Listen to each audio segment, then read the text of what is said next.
En el proceso este que nos preparamos para ser profesor, cuando hay que hacer las oposiciones, bueno, utilizamos cantidad de herramientas. Una la has mencionado, que es la memorización. Si sabes memorizar bien, pues vas a tener una ventaja grande. Y bueno, he buscado en tu Instagram, ¿no? Y bueno, utilizas un montón de estrategias, ya no solamente para las oposiciones, sino con tus alumnos, ¿no? Utilizas un montón de estrategias diferentes, ¿no? Te iba a preguntar qué haces, no sé si preguntarte lo contrario, qué es lo que no haces. A ver, al final yo lo único que intento como docente, tanto en la etapa de primaria en el cole como con los opositores, pues es intentar que aprendan lo que necesitan saber. Unos para superar un examen y otros pues para el desarrollo integral, que es el alumnado del cole.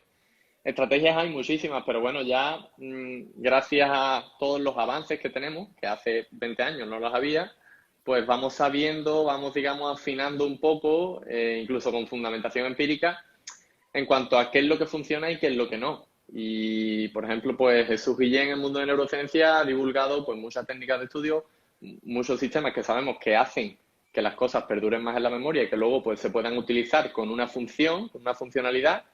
E intento pues buscarle aplicaciones, tanto para los alumnados de primaria como los de secundaria, o sea, como los de secundaria, como los de la academia. Entonces, estrategias hay un montón. Yo pienso que una de las estrategias más importantes que se pueden utilizar cuando se estudia, especialmente un temario de oposiciones docentes en el que hay que desarrollar un tema, hay que comprender bien los conceptos, pues es el tema de las preguntas. O sea, las preguntas tienen un poder, digamos, bastante grande. El hecho de hacerte preguntas, el hecho de que te hagan preguntas y de cuestionártelo todo, entre comillas. Yo mismo me di cuenta estudiando las oposiciones que yo estaba intentando memorizar ciertas cosas que sí, se puede memorizar sin comprender. Tú has memorizado no sé cuántas Claro. cifras del número pi, se puede hacer, pero cuando tú luego tienes que ser capaz de desarrollar una idea y explicarla con tus propias palabras, tú tienes que comprender el concepto. Si tú no llegas Exacto. a la esencia de lo que estás aprendiendo, vas a sufrir mucho más en cuanto al proceso de memorización. Entonces, Exacto. intentar llevarlos a la comprensión de conceptos. Y luego, Exacto. memorizando los conceptos en modo lista, como tú puedes memorizar números o cifras, vas a tener luego la capacidad de, me sé los conceptos de los que tengo que hablar y sé lo que significa cada concepto. Por tanto, ya lo tienes todo hecho. Ya luego entramos en Exacto. retórica, desarrollo, organización, gestión del tiempo y sale todo. Pero bueno, Sí, ahí... como al ser especialista en memorización, pues la gente muchas veces asocia, pues tú cuando estudias lo que haces es memorizarlo todo y soltarlo como un loro. Y dices, no, es que precisamente la memorización está dentro de un sistema de estudio mucho más completo. Entonces, lo último que tienes que hacer, ¿no? Y a la gente se sorprende, digo, lo último que tienes que hacer es memorizar, porque la información con la que te estás enfrentando la puedes deducir, lo sabías, lo puedes relacionar con algo que ya sabes, pues hazlo. No pierdas el tiempo en memorizarlo si ya lo sabes o lo puedes deducir.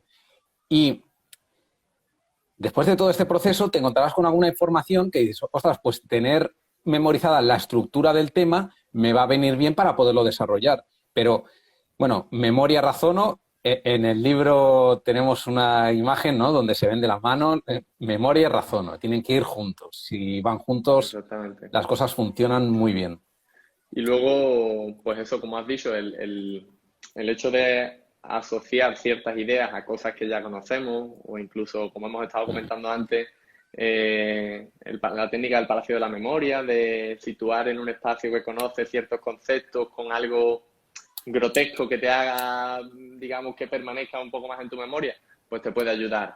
El hecho de evocar lo que ya has estudiado antes de hacer el repaso, pues también puede ser interesante, porque Exacto. si al final, como tú has dicho, consigues sacarlo de ahí que lo tienes enterradito en la memoria, lo sacas y tiras del hilo y te das cuenta de que puedes sacar cosas, eso al final lo que va a hacer es reforzar la permanencia de ese conocimiento, de ese concepto en tu memoria. Hay una cosa que me sorprende y es que lo has apuntado en docencia, en educación, hay unas técnicas que se han demostrado que funcionan. Ya está demostrado. Pero muchas veces me da la sensación que a los profesores y en general a los estudiantes se nos deja como, bueno, estúdiate esto. Y como que ya por defecto tienes que saber cómo estudiarlo. Pero hay unas técnicas que funcionan, que está demostrado que funcionan, que se han estudiado, se han hecho estudios científicos y se sabe que funciona.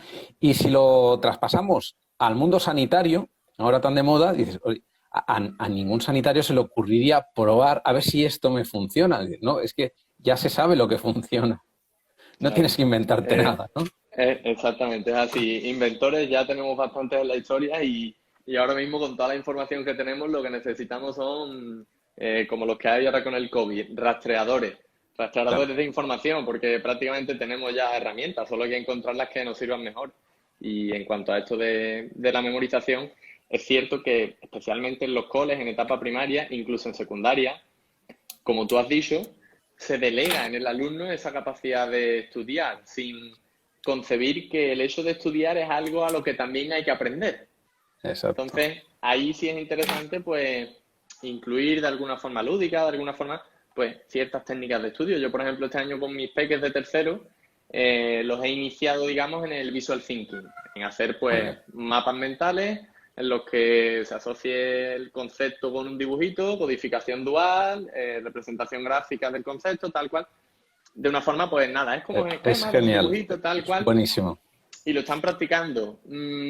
Yo creo en que eso les va a servir a medio plazo, pues cuando vayan subiendo cursos en primaria o incluso en secundaria.